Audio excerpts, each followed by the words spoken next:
오늘 엘리야 시리즈 5번째 드디어 엘리야의 갈멜산 사건 가운데로 하나님께서 우리를 이끌어 주십니다. 우리가 주일학교에서 가장 신나는 장면, 이 엘리야가 승리한 장면, 바알 선지자와 또 아세라 선지자 이 850명과 대결해서 전설적인 승리를 이끈 이 엘리야의 이야기에 대해서 우리가 다시 이것에 대해서 환호하면서 다시 나눌 필요는 없을 것 같습니다. 엘리야의 승리에 대해서는 여러분들이 다 아시겠고요. 또 그러한 그 승리의 어떤 이면에 어떤 하나님의 메시지가 있는지를 우리가 발견해야 할 것입니다. 그래서 사실은 이 엘리야의 이 갈멜산 사건 가운데서 어쩌면 가장 중요한 말씀은 승리에 도취되어서는 안 된다라고 하는 말씀을 우리가 받아야 할 것입니다. 그러니까 어떤 현상이나 또 우리가 이겼다라고 하는 어떤 그러한 것에 또 도취된다면 오히려 거기에 묶이게 될 것입니다. 그래서 굉장히 냉정한 마음으로 그렇게 우리가 다시 이 말씀을 보아야 할 것인데요. 먼저는 엘리야가 이 바알 선지자와 아세라 선지자를 만나기로 한 그 산의 이름을 우리가 주목해 볼 필요가 있습니다. 그곳은 갈멜이라고 하는 산이었습니다. 그 갈멜산에 올라가면 무깃도 평지가 이렇게 환하게 내려다 보이거든요. 무깃도는 이제 아마겟돈이고 마지막 때에 전쟁이 일어날 것이라고 그렇게 약속되어 있고 예정되어 있는 곳이 바로 무깃도입니다. 그래서 그러한 그 무깃도 평야를 내려다보고 있는 이 갈멜산에서의 이 엘리야와 이 바알 아세라 선지자와의 이 말하자면 대결은 마지막 때에 우리에게 닥친 어떤 전쟁, 또 우리가 만나야 할 또 싸움에 대해서 주님께서 우리에게 말씀하고 계신 것입니다. 그래서 이 엘리야의 이야기는 오늘 우리의 이야기이고요. 또 우리가 교회가 싸워야 할 싸움이라고 하는 것이 어떠한 것인가? 그리스도 예수가 이 땅 가운데 오시기 전에 또 그리스도 예수를 우리가 모시기 위해서 하나님의 나라를 우리가 이루기 위해서 어떤 싸움을 싸워야 할 것인가를 주께서 우리 가운데 말씀하고 계시는 것입니다. 그래서 이 갈멜산으로 이세벨의 상에서 먹는 사람들을 데리고 가라. 그러니까 이세벨의 상에서 먹는 그 선지자들이 850명이나 되었다고 하는데요. 이게 상에서 먹는다라고 하는 것은 꼭 한 상에 둘러앉아서 850명이 항상 만찬을 하는 그러한 것은 아니겠죠. 그 상에 또 그가 베푼 어떤 음식들을 먹고 사는 그러한 종교 지도자들을 다 불러 모으고 있는 것입니다. 갈멜산은 어떤 산이냐면 갈멜이라고 하는 이름의 뜻이 열매를 맺는 땅이라고 하는 뜻을 갖고 있습니다. 열매 맺는 땅. 그래서 그 어떤 밭인데 특별히 이게 소출이 있는 밭이라고 하는 뜻입니다.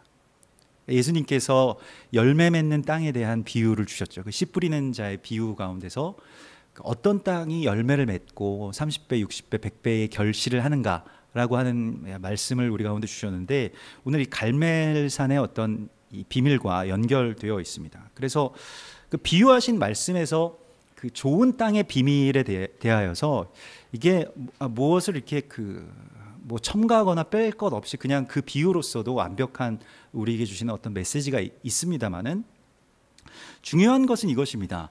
좋은 땅에 뿌려졌다는 것은 마태복음 13장에서 예수님이 이렇게 말씀하셨습니다. 좋은 땅에 뿌려졌다는 것은 무엇이냐? 말씀을 듣고 깨닫는 것이라고 말씀하고 있습니다. 그러니까 좋은 땅이라고 하는 것은 무엇이냐면 말씀을 듣고 깨닫는 것이라고 하시죠. 그런데 말씀을 듣고 깨닫는다는 것이 무엇입니까? 우리가 다 깨닫잖아요. 여러분들도 다 말씀을 들으시면 대부분은 다 깨달으실 것입니다. 듣기도 전에 대부분은 다 아시는 말씀이고 또 다 생각하고 있었던 그런 말씀일 것입니다. 그래서 나에게 어떤 말씀에 대한 깨달음이 있는가라고 하는 것에 대해서는 우리가 그것이 어떠한 것인지에 대해서 조금 더 깊이 묵상해야 할 것인데요. 예레미야서 4장 26절에서 이렇게 말씀하십니다. 보라, 내가 본즉 좋은 땅이 황무지가 되었으며 그 모든 성읍이 여호와 앞 그의 맹렬한 진노 앞에 무너졌도다. 이렇게 말씀하고 있거든요. 근데 좋은 땅은 그냥 두면 계속해서 좋은 땅이 될 수 없습니다. 땅의 속성이라고 하는 것은 그냥 두면 좋은 땅이라고 하는 게 있을 수가 없죠. 좋은 땅은 어떤 땅일까요? 그 농부가 계속해서 그 땅에 곡괭이로 그 땅을 파헤치고 삽으로 뒤집어 엎은 땅이 좋은 땅이죠.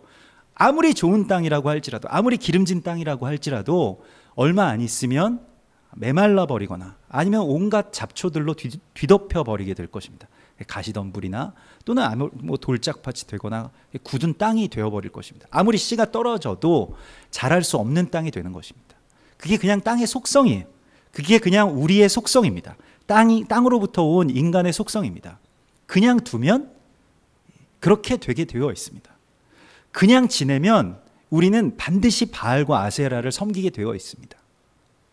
그냥 바알과 아세라를 섬긴 것이 그냥 사람들의 어떤 잘못, 특정한 어떤 백성들, 특정한 시기에 특정한 이스라엘의 어떤 잘못이 아니고 정말로 바알과 아세라를 섬기는 것은 그냥 인간의 본성입니다. 두면 그대로 되게 돼 있어요.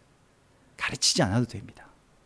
뭔가 뭐 전도하거나 뭔가를 조장하지 않아도 알아서 다 오게 되어 있습니다.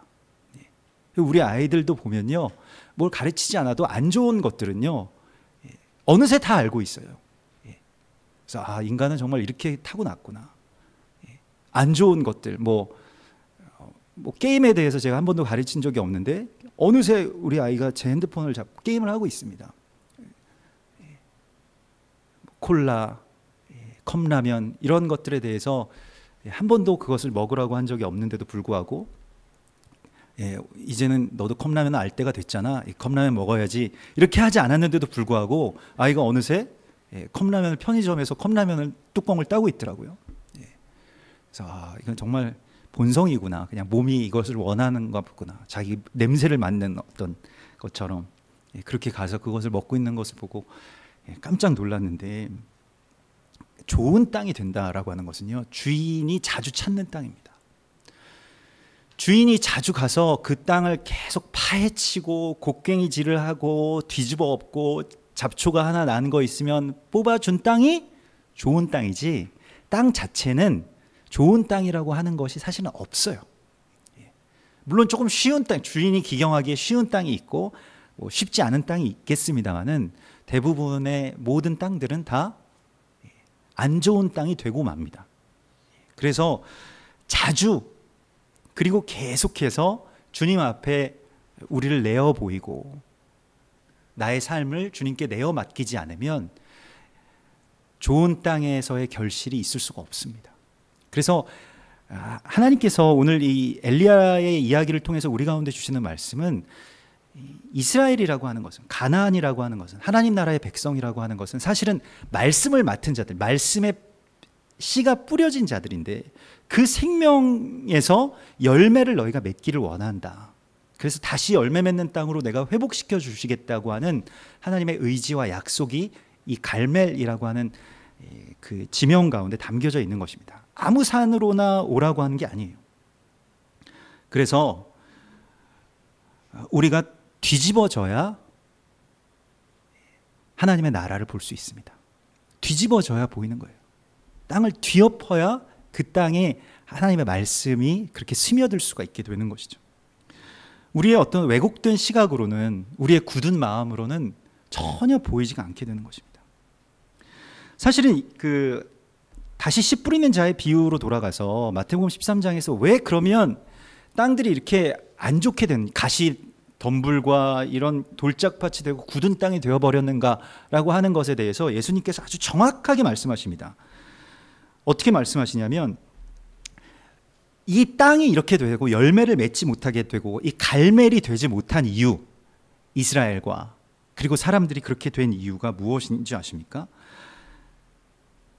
이 백성들의 마음이 완악해져서 그 귀는 듣기에 둔하고 눈은 감았으니 이는 눈으로 보고 귀로 듣고 마음으로 깨달아 돌이켜 내게 고침을 받을까 두려워함이 없더라 라고 말씀하고 있어요. 우리는 굉장히 힐링을 원하고 고침을 받고 하나님 앞에 나와서 변화되기를 원한다고 했는데 사실 그렇지 않다는 것입니다. 우리가 그것을 거부했다는 거예요. 고침을 받고 변화되는 것을 두려워했다는 것입니다. 정말로 하나님의 말씀이 내게 들려오면 어떡하지? 정말로 하나님의 나라에 대한 소명의 그 눈이 열리게 되면 어떡하지? 라고 하는 것에 대해서 실상은 우리가 두려워했다는 것이죠. 우리가 거부해 왔다는 것입니다. 우리가 그것을 좋아하지 않았어요.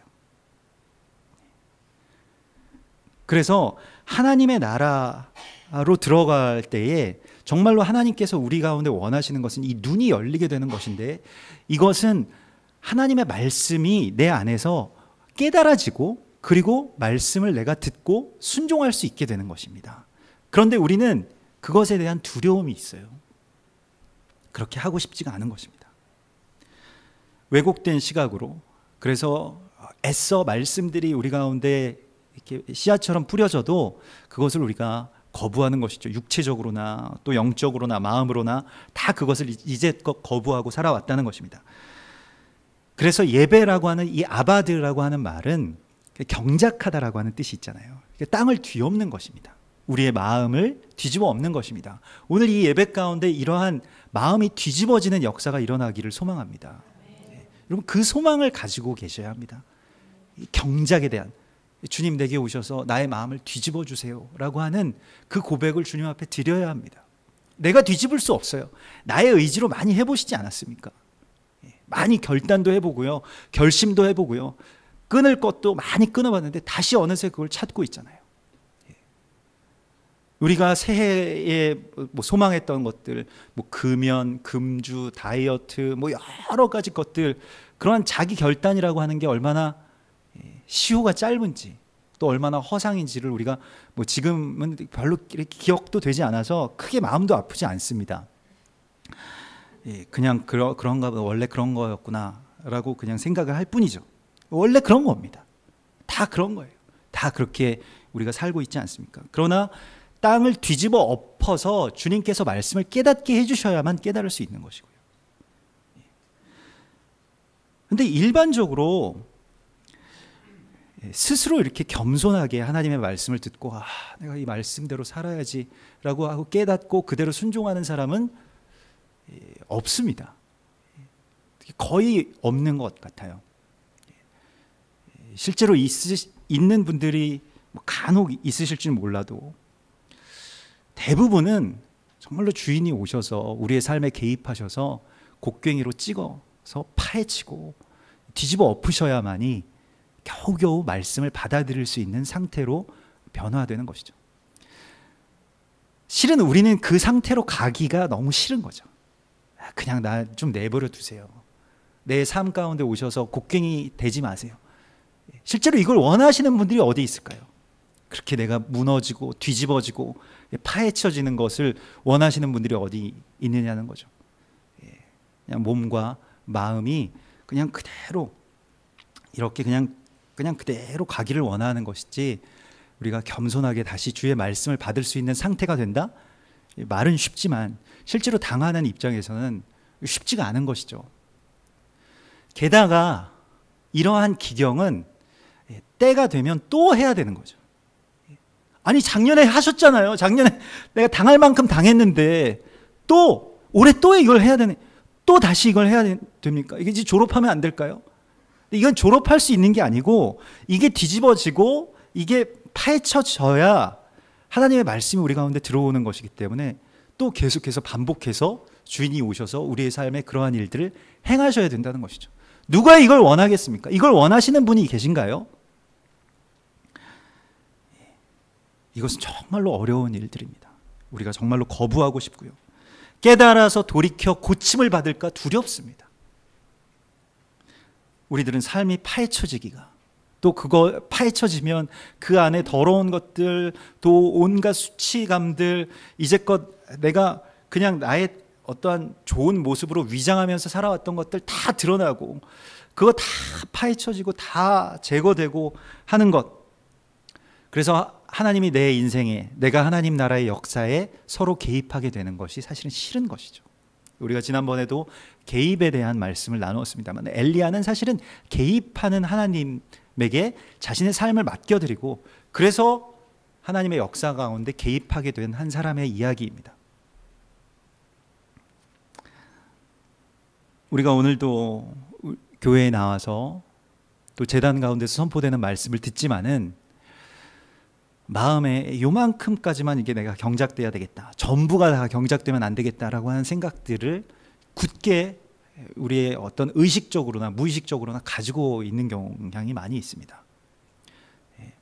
또 이거 큰 어떤 은혜를 받아서 삶이 뒤집어지면 어떡하지? 그래서 은혜 받았다라고 하는, 진짜 요즘에 하나님께서 너무 많은 것을 부어주시고 너무 큰 은혜를 받고 있어 라고 하면 제 아내는 조금 겁나는데요, 이런 얘기를 하더라고요. 또 뭔 일을 하나님께서 하시려고 은혜 받고, 은혜 받으면 사실은 뒤집어지는 거거든요. 근데 그 일들이 일어나는 것이 나나 나의 가정이나 또 가족들에게 그러한 일들이 일어나는 것이 사실은 싫은 거죠. 그래서 이 일들이 일어나지 않는 것입니다. 말씀의 능력이 일어나지 않게 됩니다. 하나님의 역사가 내 안에서 나타나지가 않아요. 그 상태로 그냥 쭉 지내온 겁니다. 그냥 종교로서만 하나님을 믿으면서 우리가 살아왔다는 것입니다. 그래서 그렇게 되면 이적도 기사도 또 예언도 말씀의 능력도 일어나지 않고 그냥 살게 됩니다. 그래서 사무엘상 3장에 보면 이 사무엘이 등장하기 전에 이 엘리 제사장의 시대에 일어났던 그 시대를 그 대변하는 그러한 말이 있는데, 3장 1절에 보면 아이 사무엘이 엘리 앞에서 여호와를 섬길 때에는 여호와의 말씀이 희귀하여 이상이 흔히 보이지 않더라. 말씀이 희귀해집니다. 실제로 말씀의 홍수 가운데 있지만은 말씀의 능력이 희귀해져요. 나타나지 않습니다. 내 안에서 그것이 어떤 작용이 일어나지 않아요. 그래서 어떻게 되느냐? 엘리 제사장처럼 됩니다. 엘리와 엘리야는 글자 하나 차이잖아요. 같은 말, 정말 같은 이름이거든요. 엘리, 또 엘리야. 근데 우리는 엘리처럼 지내고 있는 것이죠. 엘리는 어떻게 했냐면, 그래서 엘리의 눈이 점점 어두워 가서 잘 보지 못하고 그때에 그가 자기 처소에 누웠더라. 엘리는 몸이 비대했었고요. 눈 잘 보이지 않고 항상 처소에 누워 있었습니다. 그리고 제사장이었습니다. 엘리라고 하는 이름과 엘리야라고 하는 이름의 차이가 뭔지 아십니까? 하나님이 있느냐 없느냐의 차이입니다. 야훼, 여호와가 있느냐 없느냐의 차이인데요. 엘리라고 하는 말은 똑같은 말입니다. 올라가다, 높아지다. 그런데 하나님을 높이느냐 아니면 내가 높아지느냐라고 하는 것의 차이죠. 우리는 그저 엘리로서 살고 싶습니다. 내가 좀 높아지고 승진도 하고 좋은 학교도 가고 뭔가 이렇게 부자도 되고 높아지고, 그게 복이라고 생각하면서 이제껏 그것을 추구하면서 살아왔던 거예요. 그러니까 하나님의 말씀에 대하여서는 눈을 가리고 바알과 아세라를 섬기는 데만 눈이 열린 것입니다. 누가 열어주지 않아도요, 바알과 아세라는 그냥 우리가 이때까지 섬겨왔던 바로 그것이에요. 복이라고 믿어왔던 것들. 우리가 지난주에 그 토라 포션 말씀 가운데서 가나안 땅을 앞에 두고 하나님께서 이제 보라 이렇게 말씀하십니다. 그러면서 복과 저주가 너희 앞에 있는 것을 너희가 보라. 내가 너희 앞에 복과 저주를 두었다라고 말씀하고 있습니다. 하나님의 나라는요, 예수 믿는다라고 하는 것은요, 그냥 예수 믿으면 자동적으로 복을 받는 게 아닙니다. 우리 예수 믿으면 행복해집니다. 예수 믿으면 복을 받습니다. 예수 믿으면 돈 많이 벌 수 있습니다. 예수 믿으면 큰 몇 중의 축복을 받을 수가 있습니다. 이렇게 말해왔습니다만, 그렇게 믿고 싶었습니다만은 그것은 사실은 왜곡된 말씀입니다. 하나님을 믿으면요, 복과 저주가 우리 앞에 놓여져 있는 것을 보게 되는 것입니다. 근데 복은 무엇인 줄 아십니까? 복이라고 하는 것은, 그 복이라고 하는 말 자체가, 이 바라크라고 하는 이 말 자체가 잘게 썰다라고 하는 뜻을 갖고 있습니다. 그러니까 마음을 잘게 이렇게 써는 거예요. 썰어내는 겁니다. 그리고 깊이 생각하고 묵상하고 숙고해서 내 마음에 전에 있었던, 이게 고깃집에 가면 이렇게 예전에는 이렇게 비계를 이렇게 썰어가지고 그 고기만 남겨주잖아요. 그런 것처럼 써는 겁니다. 좀 더 배워주세요. 막 이렇게 얘기하는 것처럼 우리 마음을 그렇게 베어내는 것, 그것이 복이에요. 마음을 베어낼 수가 있는 겁니다.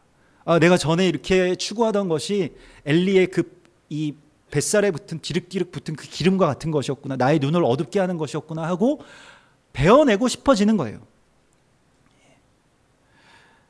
그러면 저주는 무엇이냐? 저주라고 하는 것이요. 이거 저주는 카레라라고 해서 이거는 지나가다라고 하는 뜻입니다.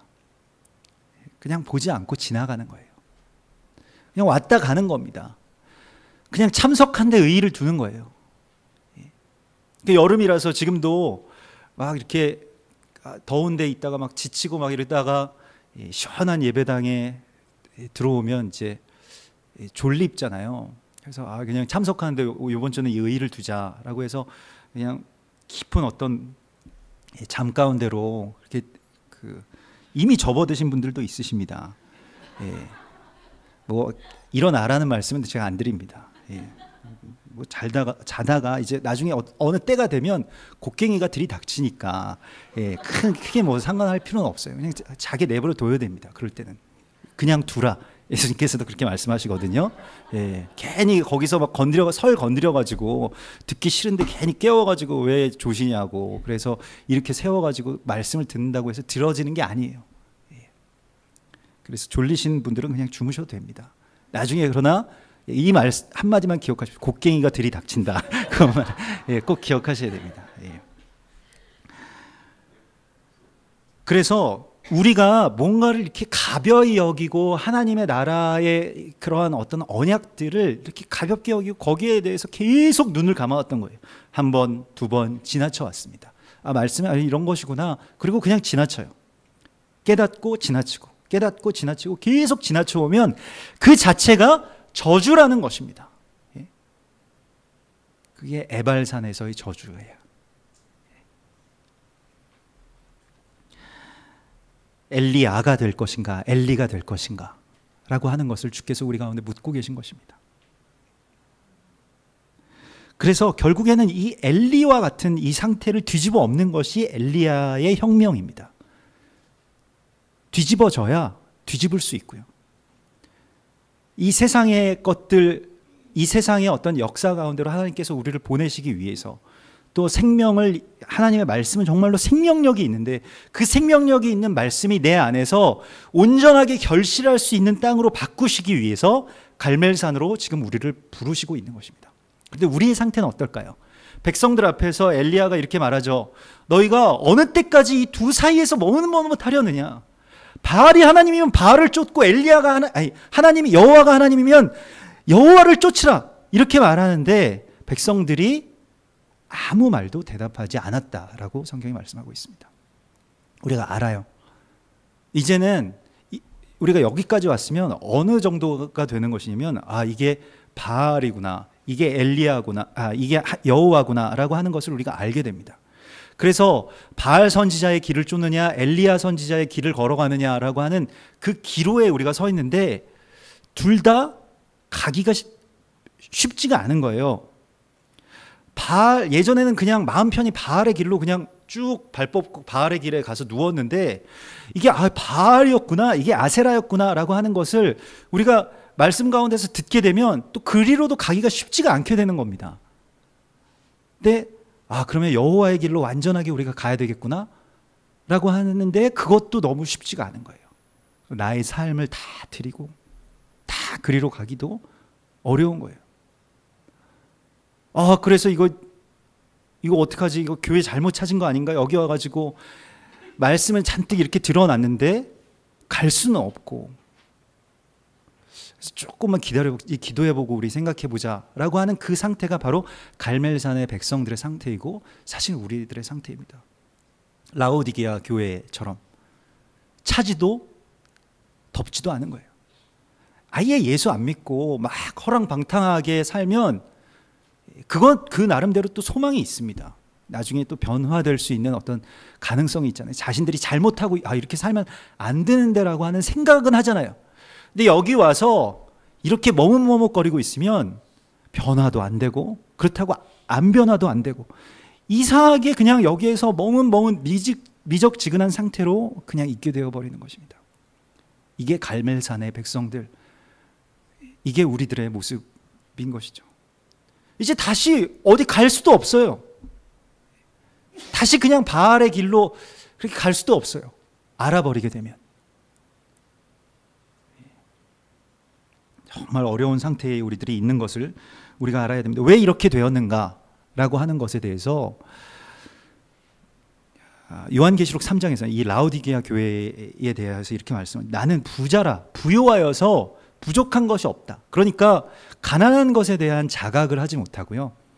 그래서 너희가 눈먼 것과 벌거벗은 것을 알지 못하였다라고 말씀하고 있습니다. 내가 눈먼 것에 대해서 알지 못하고 내가 그냥 본다고 하니 죄가 있는 거예요. 아, 정말 나는 모르는구나. 나는 하나도 정말 한 치 앞도 볼 수 없고 이 말씀에 대해서 내가 이때까지 깨닫고 순종해 왔다고 하는 것들이 사실은 다 허상이었구나 라고 하는 것을 알게 되는 것까지가 사실은 말씀의 역사입니다.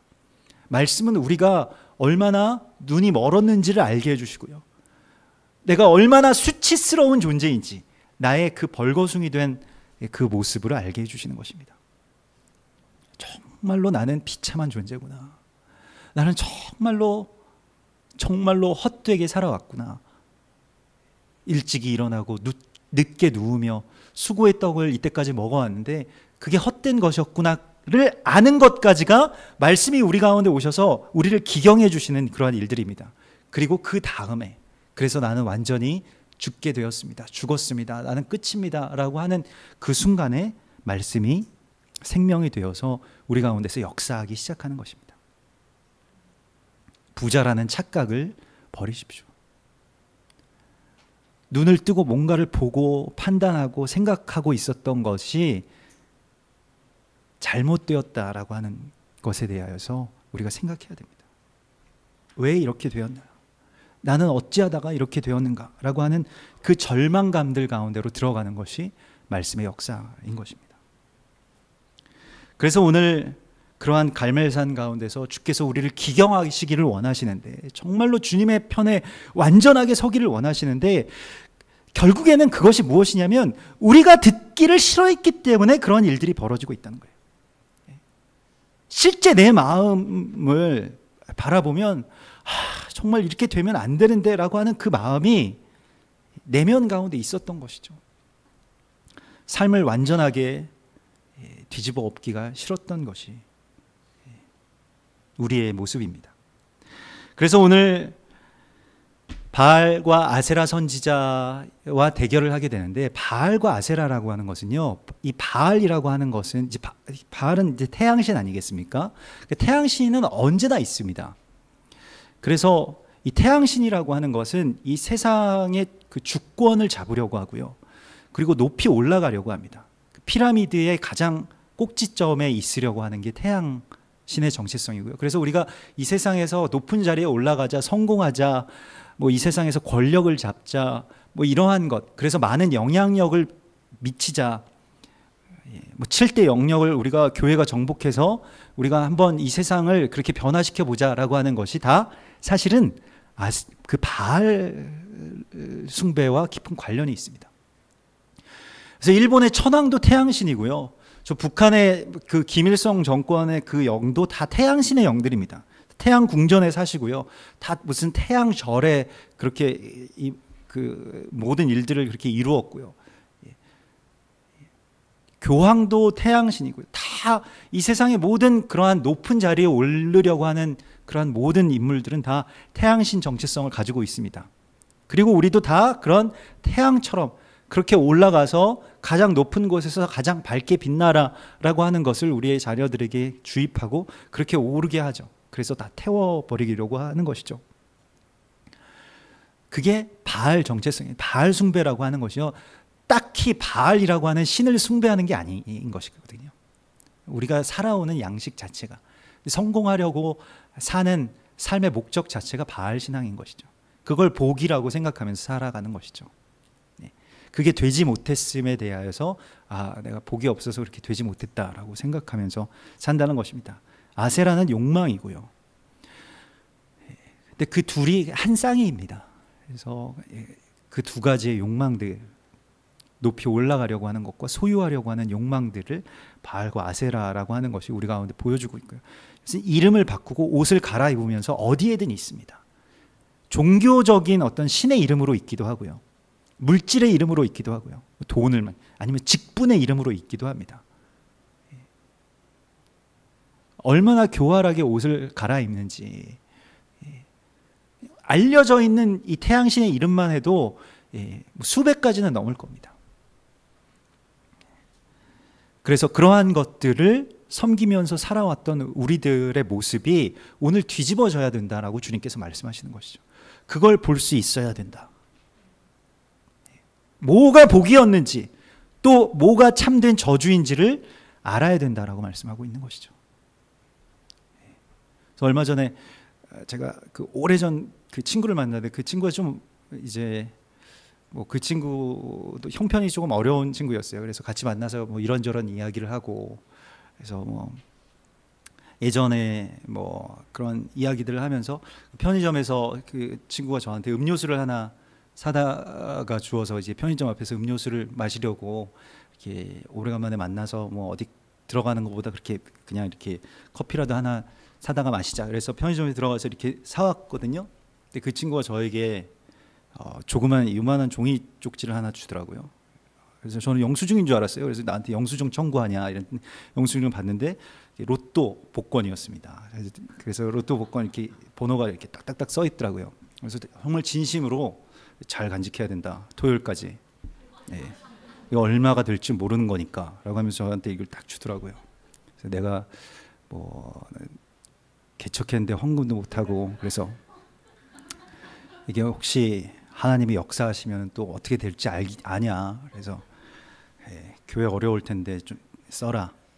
그래서 그때까지 상상을 하라는 거예요. 뭐 몇십억이 생기면 뭐 교회도 하나 짓고 뭐 또 지교회도 하나 짓고 뭐 교회 버스도 하나 사고 뭐 그러라고. 그래서 그래서 그게 이제 복이라고 우리가 생각해 왔던 것에 대해서 다시 한번 돌이켜 보게 됐습니다. 복권을 받아보는 순간. 그래서 이 복권을 그렇게 당첨돼서 그런 일들이 만약에 일어나게 되면 얼마나 큰 저주인가. 실제로 그것은 이제 증명된 사실이잖아요. 복권에 당첨된 사람들이 다 불행해졌다. 복권의 저주이잖아요. 만약에 당첨이 안 되니까 수많은 사람들이 당첨이 안 되니까 다행이지만은 만일 당첨된다면 얼마나 저주스러운 일들이 많이 일어나는지. 관계가 일단 다 깨지고요. 뭐 30억짜리 당첨됐는데 지금 뭐 이거 3만 원짜리 밥 사고 이게 지금 이러고 있는 거야? 막 이렇게 되거든요. 네. 다 모든 사람들이 다 자기를 싫어하게 되거든요. 네. 뭔가를 사고 소유하고 그러면서 땀 흘려서 수고해서 내가 뭔가를 버는 것에 대한 가치들이 다 훼손되고요. 쉽게 돈을 버는 순간부터 저주는 시작되는 겁니다. 하나님의 법칙에서 멀어지는 것이기 때문에요. 땀을 흘리고 수고해서 먹는 것만 우리가 먹을 수 있다라고 말씀하셨거든요. 그렇지 않게 되는 일들이 벌어지는 거예요. 그걸 복이라고 생각하면서 우리가 지금까지 생각해왔던 복이 사실은 복권은 되게 극단적인 것이지만 복이 그런 복이 아닙니다. 성경에서 말씀하시는 복을 우리가 추구하면서 살지 않았어요. 바알과 아세라가 주겠다라고 하는 그 복을 어떻게든 교회에 나와서 그걸 받으려고 했다는 것입니다. 얼마나 끔찍한 일입니까? 하나님의 제단에서 바알과 아세라에게 받을 수 있는 복을 구했다니까요. 그러한 일들이 우리 가운데 벌어지면 그것은 하나님의 나라가 하나님의 눈으로 보일 때는 저주인 겁니다. 그 저주를 우리가 받게 해달라고 계속해서 주님 앞에 뛰고 막 자신을 상해하고 막 하루 종일 부르짖고 그러면서 주여 이 삼중 축복을 이 엄청난 축복을 우리가 받을 수 있게 해달라고 주님 앞에 구한 겁니다. 그게 복이 아니거든요. 복은 무엇이냐면 뒤집어지는 겁니다. 파헤쳐지고 망하고 쓰러지고 병들고 연약해지고 어린아이같이 되고 무능력한 사람이 되어버리는 것. 그래서 주님 앞에서 나는 아무것도 할 수 없는 엘리야와 또 어린 사무엘처럼 되는 것. 그것이 복입니다. 근데 그 복까지 우리가 가기가 너무 어려운 거죠. 스스로 그 복을 찾아가는 사람들은 저는 이때까지는 본 적이 없습니다. 강권적으로 하나님이 역사해 주셔야만 거기까지 어떻게든 갈 수 있는 것이죠. 정말 복받은 사람들만 거기 가는 거예요. 그래서 우리가 오늘 이 말씀 가운데서 이제 그러한 바알과 아세라 선지자와 대결해서 뭐 이기고 뭐 거기에 뭐 제단에 불이 붙고 이런 어떤 이적과 현상은 사실 우리가 주목해서 봐야 될 것은 아닙니다. 이적이 목적이 아니거든요. 여기에서 만약에 이적에 우리가 초점을 맞추고 그래서 하나님 얼마나 위대한 분이신가라고 하는 것을 제단 가운데 불 하나 붙었다라고 우리가 안다면 그것은 우리의 정말 작은 또한 착각입니다. 뭔가가 막 쓰러지고 불타고 뭐 그런 현상들을 우리가 오늘날 추구하는 시대에 살고 있죠. 왜냐하면 말씀의 능력들이 사라지고 있기 때문에 그렇습니다. 진짜 말씀의 능력은 우리가 스스로가 뒤집어지고 그래서 가장 소중한 것을 소중한 것으로 볼 수 있게 되고 그래서 어떻게 되는 것인 줄 아십니까? 가족들과 같이 예배드리는 거예요. 그 식탁에 둘러앉아서 함께 자녀들이 같이 예배드리는데도 짜증내지 않고 나 게임하러 간다고 막 방문을 걸어 잠그고 안 나오거나 뭐 그런 일 없이 부모의 어설픈 설교이지만 그 말씀을 청종해서 듣고 또 자신들의 마음을 나누고 또 믿지 않는 부모님들이 함께 돌이켜서 식탁에서 앉아서 먹고 마시면서 하나님의 나라를 구하고 또 배우자와 함께 아내와 또 남편과 함께 하나님의 나라를 소망하고 그게 천국입니다. 그게 복입니다. 이 가장 큰 복을 우리가 구하지 못하고 뭘 다른 것들을 하겠다고 추구하면서 그런 것들을 다 버리면서 살아온 거예요. 무슨 부귀영화를 무슨 좋은 학교를 가고 부귀영화를 누리겠다고 그러한 가장 소중한 것들을 다 파괴하면서 그 재단들을 다 허물어뜨리면서 이때까지 살아왔는지요. 우리가 그렇게 살아온 겁니다. 우리 재단은 다 파괴된 거예요. 그래서 예배를 드릴 수가 없게 된 상태가 된 겁니다. 사실은 여러분 실제로 가정에서 자녀들과 가족들과 부모님과 예배 드리실 수 있는 분들이 우리 교회에서도 몇이나 되십니까? 쉬운 일입니까? 그렇게 할 수 있다고 하더라도 정말 어려운 싸움이잖아요. 너무 어렵지 않습니까? 쉽지 않은 일이에요. 그러면서 그 예배를 드리면서 기쁨에 겨워서 정말 이게 우리 가정에 임하신 최고의 복이다 라고 우리가 느낄 수 있냐는 거예요. 그래, 아빠가 돈 더 많이 벌어야지 너희가 행복해지겠구나. 너희가 그 지긋지긋한 학원을 하나라도 더 갈 수 있으려면 내가 돈을 더 많이 벌게. 너희를 더 다른 사람들에게 맡길게. 이렇게 하면서 우리의 모든 것들의 가치가 참된 복들이 다 무너져 내리고 그 재단이 파괴된 현장 가운데 우리가 서 있다는 것입니다. 이것을 뒤늦게 우리가 돌이킬 수 있다면, 우리가 다시 이것을 되돌릴 수 있다면, 정말 무엇을 주고서라도 어떤 대가를 지불하고서라도 한 번이라도 그 모습을 다시 돌이킬 수 있다면, 우리에게 남은 소망이 있다면 그것을 우리가 잡아야 할 것입니다. 얼마 전에 이민아 목사님이라고 이어령 교수님의 그 딸인데 이제 목회자가 되신 그 목사님 돌아가셨죠. 근데 뭐 한국의 최고 지성이라고 하는 그 이어령 교수님이 그렇게 회심하시고 나서 딸 때문에 딸이 정말로 이게 눈이 멀어서 가고 이 몸이 아파서 그래서 딸을 살려주시고 딸의 눈을 볼 수 있게 해주신다면 제가 하나님 영접하겠습니다라고 해서 정말 그런 현상이 일어나서 하나님 영접했죠. 그러면서 그 쓰신 글에, 그때를 회고하면서 쓰신 글에 이러한 글이 있더라고요. 그래서 좀 먹먹해졌습니다. 그 딸이 나를 다시 볼 수 있다면, 우리가 서로를 딸의 눈이 멀어가는 것을 보면서 서로의 모습을 그렇게 보면서, 눈을 보면서 환히 웃을 수 있다면, 내가 어떠한 것이라도 그렇게 대가를 지불하고서라도 내가 이걸 할 텐데 라고 하면서 그 이어령 교수의 그 젊은 시절에 그 어린 딸이 항상 아빠 서재에 와서 아빠 불러도 한 번도 뒤를 돌아본 적이 없다는 거예요. 한 번도. 아빠 글 쓴다. 이게 전부였다는 것입니다. 그래서 딸이 평생을 그냥 이 아빠의 모습을 기억할 때 아빠의 이 뒷모습, 이 냉정한 뒷모습만을, 그리고 방해가 되는, 아빠의 일에 방해가 되는 그러한 존재로서만 아빠를 생각하면 안 될 텐데 라고 하는 안타까움이 있었다는 것이죠.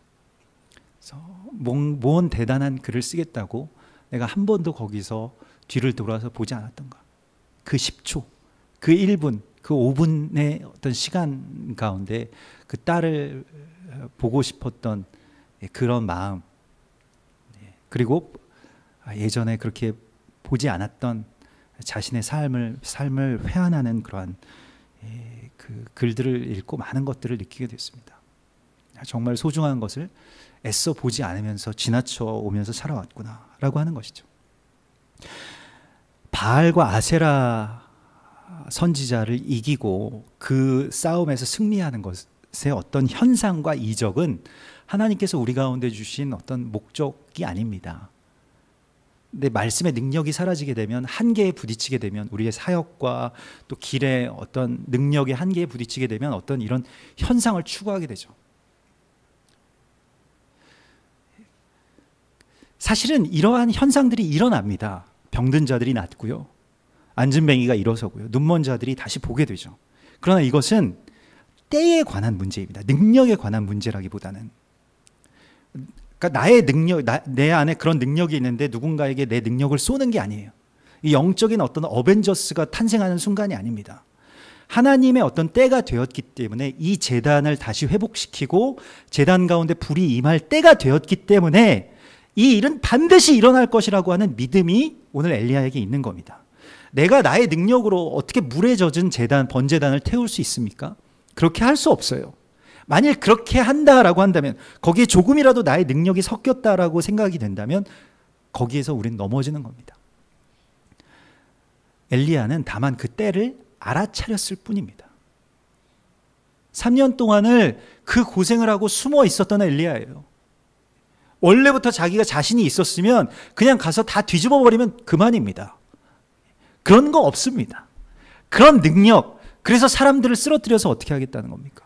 그래서 뭐 아말감 이빨이 금이빨로 변화되면 어떻게 하겠다는 거예요? 실제로 그런 일들이 있습니다. 실제로 그런 사건들과 이적들이 일어나는데 그래서 어떻게 하겠냐는 겁니까? 그러한 어떤 현상 가운데 우리가 매몰되어서는 안 됩니다. 그건 그냥 현상일 뿐이에요. 아, 때가 되었구나 라고 하는 것에 대해서만 우리가 알면 됩니다. 하나님의 때가 됐습니다. 그리고 이적을 베푼다라고 하는 것은 하나님만이 베푸실 수 있는 것이지 우리가 어떻게 이적을 베풀 수가 있겠습니까? 저도 예전에 선교지에 이렇게 나가고 또 아주 절망적인 분들을 보면 정말 하나님이 정말 여기서 이적만 한번 베풀어 주시면, 여기 병든 자들이 있고 여기 이렇게 앉은뱅이가 있고 여기 이렇게 아픈 사람들이 있는데 이게 낫는 어떤 역사만 보여주면 사람들이 다 믿을 텐데, 그러나 이적과 기사를 보고 예수 그리스도를 따른 자들은요, 한 사람도 십자가로 나아가지 못했습니다. 이적과 기사를 보면 부흥이 된다? 그렇게 해서 사람들이 예수를 믿게 된다? 십자가를 지지 않는 예수 그리스도인은 그리스도인이 아니에요. 그냥 무리일 뿐이죠. 그 현상은 그냥 현상으로, 하나님의 때에 하나님께서 역사하시는 일이구나 라고 우리가 굉장히 냉정해져야 될 필요가 있습니다. 정말로 냉정해져야 돼요. 저도 예전에 이전에 어떤 이제 부교육자로 사역할 때 새벽 기도가 끝나면 이렇게 기도를 이렇게 다 교구별로 이렇게 안수 기도를 다 담임 목사님이 사람이 많아서 못 하시니까 교구별로 해라 그래가지고 교구별로 이렇게 안수 기도를 하게 되어 있었습니다. 그래서 축복하고 그런 기도들을 이렇게 하는데 자꾸 어떤 분이 이제 쓰러지시려고 하는 거예요. 제가 이렇게 손을 이렇게 들면 계속 이렇게 뒤로 막 넘어지시려고 하는 거예요. 그래서 손을 들면 뒤로 넘어지려고 하고 내리면 다시 서시고 계속 그런 거예요. 그래서 이거 이분이 쓰러지시면 안 되는데 이거 쓰러지셔가지고 괜히 이렇게 기도하다가 이게 효험 좋다고 또 소문나면 안 되니까 그래서 안수니까 손을 안 들 수도 없고 그래서 정말 그냥 손을 모으고 그래서 그냥 기도했습니다. 이게 만약에 그렇게 돼서 쓰러지신다면 안 쓰러지시는 게 나은 것 같아서 그래서 거두고 그냥 서로 간구하고 그냥 말았는데, 엘리야가 이 제단에 물을 붓는 것을 기억하십시오. 물을 계속해서 부어야 됩니다. 계속 여기에 어떻게 한번 불 붙여보겠다고 뭔가를 이렇게 하고 막 뭔가 뜨겁게 막 불타오르고 이런 것에 집착하지 마시고요. 계속해서 물을 부어야 됩니다. 냉정하게. 그리고 하나님의 때에 그냥 우리가 만일 그런 일들이 나를 통해서 하나님께서 역사하실 일들이 나타난다면 그것은 그냥 우리가 마땅히 해야 할 일을 잠시 맡아서 통로로 쓰였을 뿐이지 나는 아무것도 아니다 라고 하는 것에 대해서 계속해서 물을 부어야 할 수 있어야 할 것입니다. 만일 우리가 이적과 기사에 집착하는 순간 우리는 다시 그리스도인이 될 기회를 잃고 맙니다. 거기에만 매이게 되는 것이죠. 그렇다고 해서 이적과 기사가 일어나지 않는다라고 하는 것은 아닙니다. 방언과 예언과 병고침의 역사는 하나님께서 일으키시는 역사예요. 하나님의 때에. 그러나 어떤 사람은 지금 병들어야 되는 사람도 있습니다. 지금 그 병이 있어서 뭔가를 하나님께서 말씀하시는 것을 알아야 되는 분들도 있고, 어떤 분들은 정말 가난해야 되는 분들도 있어요. 어떤 분들은 정말로 대학에 떨어져야 되는 분들도 있습니다. 어떤 분들은 시련의 아픔을 겪어야 되는 분들도 있어요. 그런데 괜히 거기에 내가 끼어들어서 하나님께서 말씀하시는 것을 내가 막아서려고 한다면, 이상한 이적과 기사로 그러한 일들이 일어난다면 그것은 오히려 하나님의 일을 막아서는 일이 될 것입니다. 그래서 이적과 기사를 주의해야 하는 것입니다. 아니, 좋은 일이죠. 병든 자들이 낫는 게 안 좋은 일이 어디 있겠습니까? 안 좋은 일도 있는 거예요. 실패하는 건 다 나쁜 것이 아니라고 하는 것을 성경은 우리 가운데 계속해서 말씀하고 있습니다. 아니, 그래서 정말로 하나님의 말씀이 우리 가운데 임하시고 우리가 바닥에서부터 다시 이 바닥이 다시 드러나게 되는 그 순간이 진짜인데, 거기로 어떻게든 하나님께서 이끌어 주시려고 하는데 뭔가 다른 영들을 끌어들여다가 막 하나님께서 행하신 일이 아닌데,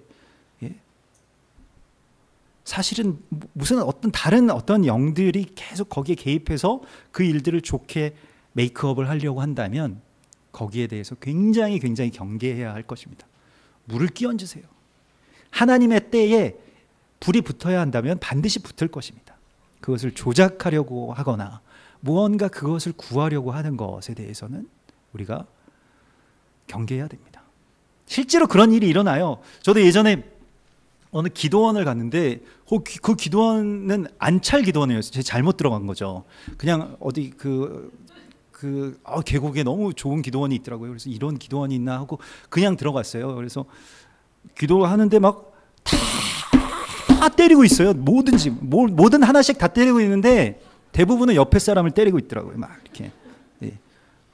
얼마나 세게 때리는지요. 막 빡빡 소리가 나는 때까지 이렇게 때리는데 이렇게 안차를 바다에 놨는다는 거예요. 하나님의 역사가 이루어진다는 겁니다. 그 기도원의 어떤 영의 흐름이었던 것 같아요. 그래서 뭐 그런 걸 멸시하거나 조롱하는 것은 아닙니다만은, 그래서 그냥 거기에서 그냥 기도했습니다. 근데 손을 들고 이렇게 기도하는데 갑자기 제 손도 계속 떡떡 뭔가를 치고 있더라고요. 야, 그래서 이 안찰의 영이 내 오른손에도 임했나 막 그래서. 누구 때릴 사람은 없고 아는 분들이 없어서 혼자 갔으니까, 그래서 그냥 애꿎은 바닥만 치다가 왔는데 그 기도원을 떠나니까 안 치더라고요, 이 손이. 그래서 야, 이건 뭔가 어떤 영의 흐름이라고 하는 것은 뭐 어떤 그 기도의 흐름이든 뭐든 어딘가에 다 그런 것들이 있습니다. 우리는 다 영적인 존재들이기 때문에. 그러나 그것들에 대해서는 항상 우리가 물을 부어야 한다라고 하는 것을 오늘 성경이 말씀하고 있습니다. 그래서 현상에 집착하지 아니하고 우리가 정말로 여기에서 해야 될 일은, 엘리야도 그랬거든요. 막 뛰고 여기에 불 붙게 해달라 이런 것을 준비하고 한 게 아니라, 다만 여기에서 우리에게 주시는 메시지는 정말 우리가 외로운 싸움을 하게 될 것이라고 하는 것에 대해서 우리가 알아야 합니다. 850명의 엄청난 사람들이 우리 앞에서 무언가를 바알과 아세라를 섬기자고 할 때 그것과 맞설 수 있겠느냐라고 하는 거예요. 아니, 850명 임직원들이 다 같이 이리로 해서 가는데 다 같이 일요일 날 회장님 이하 모든 850명 직원들이 다 산에 올라가서 해돋이 바위에서 돼지머리에 절하고 고사 지냈는데 한 사람만 나는 예수 믿으니까 안 가겠다. 이거 할 수 있겠느냐고요. 850명이 다 전체가 우리에게 무언가 눈에 불을 켜고 이것을 요구할 때 이것과 맞설 수 있는 힘이 우리 가운데 있을까요? 아직은 우리 가운데 없을 것입니다. 우리는 이 정도의 외로운 싸움을 앞으로 계속하게 될 것입니다. 점점 바알에게 무릎 꿇지 아니하는 자들은요, 소수가 되어갈 것입니다. 이미 그렇고요. 그래서 여기서 그 사람들과 또한 그 대세라고 불리워지는 어떤 그러한 일들에 우리가 순종하지 않을 수 있겠느냐라고 하는 것입니다. 하나님의 말씀 안에 정말로 바로 서지 않으면 금방 동화되게 되어 있습니다. 대세는 대세니까요. 모든 사람들이 다 그렇게 하고 있으니까요. 그것을 돌이킬 수 있는 힘을 달라고 우리가 주님 앞에 구해야 할 것입니다. 그리고 오늘 엘리야는 무너진 제단을 다시 쌓아 올리기 시작합니다. 이스라엘의 아들들의 그 12돌, 이 이스라엘이라고 하는 이름을 오늘 회복하기를 원합니다. 무너진 제단을 볼 수 있는 눈을 달라고 우리가 주님 앞에 구해야 할 것입니다. 우리가 어떤 이적과 기사를 베풀어서 사람들을 현혹시키기보다는 무너진 제단을 다시 쌓아 올리는 그 마음이 우리 가운데 더 필요한 것이죠. 이게 엘리야의 영입니다. 우리의 가정, 또 우리의 동역자들, 교회, 이러한 것을 볼 때 바알과 아세라의 그 문화와 또한 그러한 대세에 의해서 너무나도 많은 것들이 회파되고 무너져 왔구나라고 하는 것을 우리가 깨달을 수 있어야 됩니다. 거기에 대한 애통한 마음이 우리 가운데 부어져야 합니다. 돌처럼 버려진 그 언약의 조각들을 하나하나씩 우리가 들어서 다시 제단 가운데로 올려야 합니다. 북한을 향한 마음, 일본을 향한 마음, 필리핀, 몽골, 중국, 스리랑카, 열방을 향한 그런 마음들을 우리가 다시 들어서 주님 앞에 드려야 할 것입니다. 우리의 가족들, 동역자들, 돌처럼 되어버린 우리의, 그리고 버려져 버린 우리의 마음들이 다시 세워져 올려지기를 우리가 소망해야 할 것입니다. 네. 어제 광복절이어서 아이들이 태극기를 만들었더라고요. 그려가지고.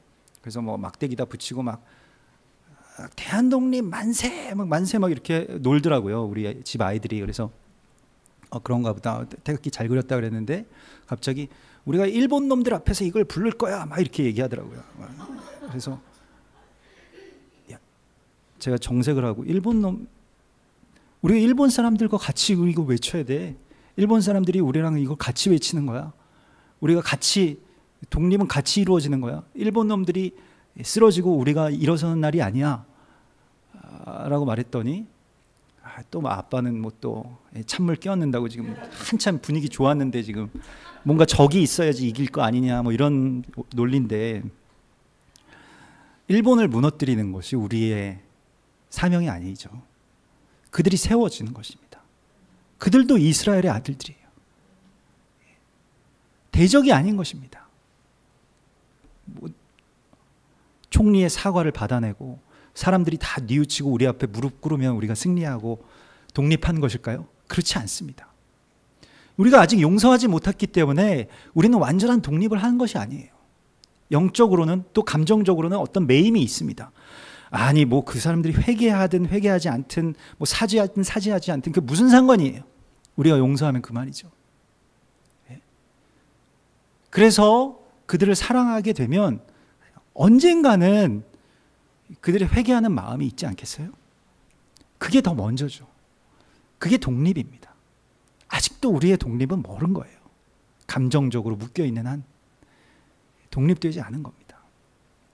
용서하고 풀어주고 그리고 그들을 다시 세워주는 일들, 그것이 바로 엘리야가 쌓아 올린 제단입니다. 여기에만 불이 임하는 것입니다. 오늘 하나님께서 우리에게 바로 이러한 언약의 조각들을 모아서 다시 세우는 그러한 사명자들로 우리를 부르셨습니다. 우리가 이 말씀을 듣고 싶든 또 듣고 싶지 않든 말씀은 우리 가운데 이미 선포됐습니다. 그리고 우리는 이미 그리스도인이라고 하는 그 이름으로 살고 있습니다. 기독교인이야 라고 할 때 그리스도께서 걸어가신 그 길을 우리도 걷는 거예요. 만일 그렇게 살지 못한다면 그것은 바알과 아세라의 길을 쫓는 그러한 길을 살아왔던 것입니다. 다시 하나님께서 우리를 엘리야의 이 혁명으로 뒤집어 엎으시고, 그래서 나의 삶이 이렇게 기경되고, 그래서 내 마음이 정말 내 속에 있던 것들, 내 속에 감춰져 있던 어떤 보화들이 드러나게 되고, 또 수치들이 드러나서 씻겨지게 되고, 보지 못했던 것들을 보게 되는 놀라운 엘리야의 역사가, 그러한 영이 우리 안에, 또 우리의 가정 가운데, 우리 교회 가운데 임하기를 소망합니다. 우리 같이 기도하겠습니다.